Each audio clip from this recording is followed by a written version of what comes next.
He wouldn't have offered it to Jesus if he didn't have it to give. He had it to give. Jesus just turned it down. Yeah. All these kingdoms I'll give you. This was his domain. That's why Jesus had to come. Jesus had to come to invade his domain to create all of us as invaders. You know what I mean? So this is his domain. So, I mean, if you take his riches, you owe him something. So he has to get something, make you do something. Fun fact of the day. Abraham Lincoln, the 16th President of the United States, was also a champion wrestler who performed the first choke slam in recorded history. Saudi Arabia plays both sides too. Mm-hmm. It's really hard for Americans to understand how Middle Eastern culture works. It's an incredibly complicated, very sophisticated, deceitful culture, right? Because prior to the 1950s, all of the Middle East was a barren wasteland of Bedouins. They didn't have natural resources. They didn't have industry. They literally were just struggling to survive every day. It's easy to like just nod your head and say, oh, that's interesting. 1957, I think it was when the British found oil in Saudi Arabia, and they started signing deals with the families that owned the most tribal land to start drilling for oil, and then they started paying those families for the oil that they were drilling. Now, the money that started coming in completely revolutionized the Middle East. Totally. So that means from 1957 till today, which is less than 100 years, 1957 to today is one generation of people. There are still people walking through the streets in Saudi Arabia and UAE that were kids when oil was discovered in their country. Right. In their lifetime, they have gone from living in tents, riding camels, drinking camel milk. Right. Like a creeper. You know what I'm saying? See, you can pray to God and you can pray to demons. But I want to focus on praying to demons. You know what I'm saying? See, the thing is, I've prayed to demons before and I've seen the results. I want you to look up. We now have celebrities telling us that the sun is not normal all of a sudden. Videos starting to go viral again of crazy noises in the sky. And then remember what Tucker just did? Yeah, Amazon now has a special on it and the news is talking about it. Remember right when Tucker posted that video about those things, I was like, why they want us paying attention to the sky? And also not relevant at all, it's time for nice blue skies. Why? So first, this was posted by Grant Cardone's brother. Big money, you know. Check it out. If you think this is normal, then I don't know what to tell you. Okay, I can't even look close to the sun. Unbelievable. This is not magnified any. You want to see magnified? There you go. Now just watch as the billions of people who called us crazy are now telling us there's something wrong in the sky with the sun. And right after Tucker Carlson did his video on this, like clockwork, we have the news covering it and Amazon making movies about it. Are you serious? Yeah, I'll put your thinking cap on for 1 second. You know how long it takes to make a documentary?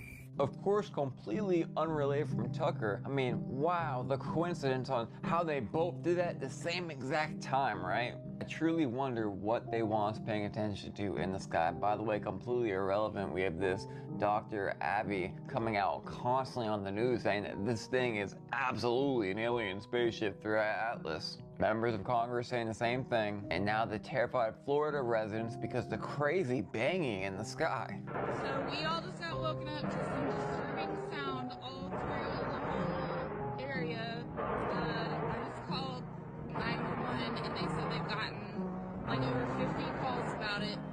That's wild, right? Oh, completely irrelevant. You remember all the solar storms that we just had?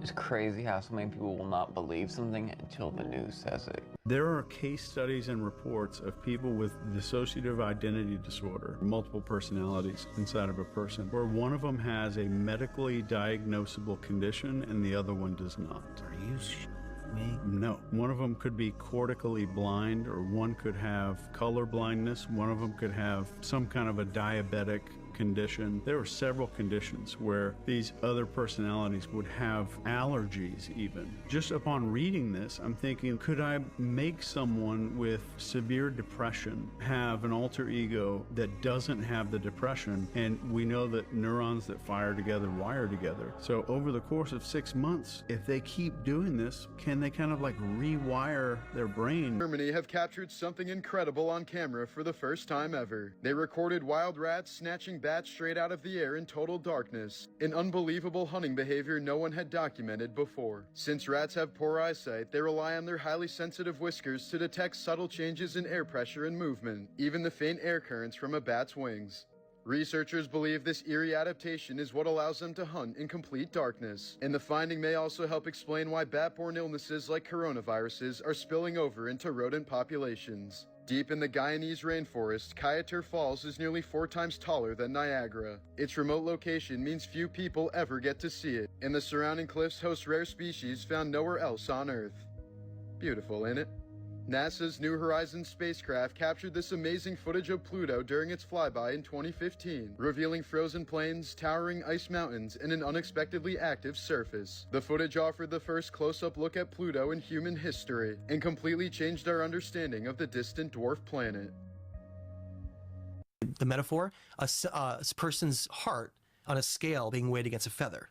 You ever heard that before or seen that? No. That in ancient Egypt, it's a depiction that's commonly seen, and it's very known, where they are the judges of our entire existence.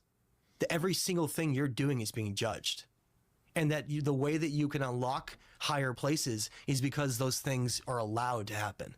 Like you earned them, and you proved through these trials and tribulations that we don't even know are real, that everything we're being judged on. They call themselves, it's the most amazing term, they call themselves in at least 3 tablets, the ordainers of destinies, that they're literally in charge of everything. And that there's a really fine line between free will and destiny that we don't really understand. And we don't have as much free will as we really think. That's really what it comes down to, which is good, because let's face it, I don't want to be at the mercy of some madmen. They're going to send off a bomb and blow us all up. Right. So if we're not really in charge, it gives me a lot of peace of mind, knowing that there is something much higher that's actually governing a lot of the path of humanity. Well, I mean, if there is a God who is all omnipotent and all knowing, that means God knows everything that's going to happen in the future. Yes. Which means there's no free will. No. There isn't actually really free will, because time isn't what we think. There's no beginning and there's no end. Time is like a giant circle, right? As it's been described in esoteric traditions, right? That there is no beginning and there is no end. That it's a giant circle, and that the whole point is that we start somewhere and we get completely lost. That's the fun in the game of it, the story, and then we find our way back. And it's through those unexpected and impossibilities of us making our way back that makes it such an interesting story. Spirits that are ancient, they're jumping from child to child. What are they trying to do? Are they trying to travel? They travel. They also too, like, so if they send a girl from one place to another place, they can literally portal from where they're at. A lot of people would call that like transcendental meditation, but it's not. It's something completely different, because they actually own them as territory. They literally own them as territory. They have a legal right. A human being, to own them as territory. But when the Bible says that we're temples, he's not playing. We are meant to be sacred space. Woman cut off her own robot's leg. The video went viral on the internet like wildfire, because while Tesla's most advanced robot still can't walk like a human, people started making fun of China's Xpeng robot for walking like a supermodel, joking that there must be a real human hiding inside it. To prove everyone wrong, the company's CEO cut off one of its legs in front of everyone, showing that this is the brilliance of their engineering. It was then revealed that the real secret lies in its spine and lower back design, which can bend and twist just like a human body. Let's talk about the weird stuff. Not aliens, not quantum physics. Let's talk about what happened after 1988 that no one can explain, but somehow feels like it explains everything. Right around that year, there was a quiet little boom, not in tech, not in media, but in people trying to get everyone's minds in sync. Suddenly, all these coherence-based movements started popping up. Groups claiming they could sync human consciousness, create global harmony, raise the planet's vibration, all with meditation, mantras, or mental discipline. And on the surface, sounds beautiful.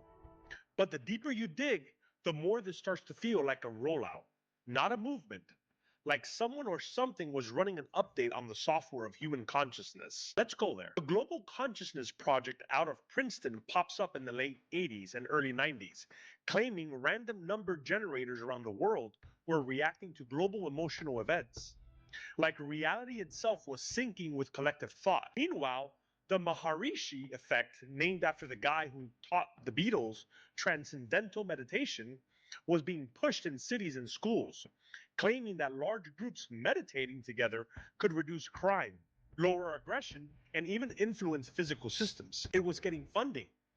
It was being studied. Quiet. And then there's the Silva method, a mind control training course developed in the 60s, but it exploded in popularity after 1988. You could reprogram your mind through directed visualization and enter altered states of reality. It's the same tech used in Project Stargate, MK Ultra, and psychological warfare programs that tried to weaponize the mind. But suddenly, it wasn't just military anymore. It was going mainstream. See, that's the part that hits me hardest, because it wasn't just self-help or fringe meditation techniques. It was happening everywhere. Global synchronized meditations, children's programming with hidden mantras, corporations pushing mindfulness apps disguised as productivity tools. Don't even believe, it's my personal belief, after things I've seen, I'm getting chills now. In conversations I've had with billionaires, everybody is not a flesh and blood human being like you or not. Are not. They are not. There are other people there are other beings that walk among us, and that is a fact. And the supernatural exists. They paint a picture as all of this stuff doesn't exist because they serve it. I just want to put that out there because, Robert Bigelow said to my face that they walk among us. And he elaborated some more, you feel me? I'm gonna let you control the conversation pace, but I want to throw that in there because too many things take place that are anti-human beings. Your aura, according to the sages, 88 inches around you. And when someone with a lower vibration, which is the feeling of lack and jealousy, gets close to you, you are absorbing their energy and they are siphoning energy away from you. Even if they're being nice to us, we feel an underlying lack that is pulling our energy away from us. But here's the secret. You can only be affected by someone's negative energy if you depend on them for energy. If you need their approval, if you need their money, if you need their validation, if you need something from them, you are puncturing your own aura. So ask yourself, what am I trying to take from this person? You do not need anything from anyone. The light of the Creator exists within you. That means you can create any destiny you want.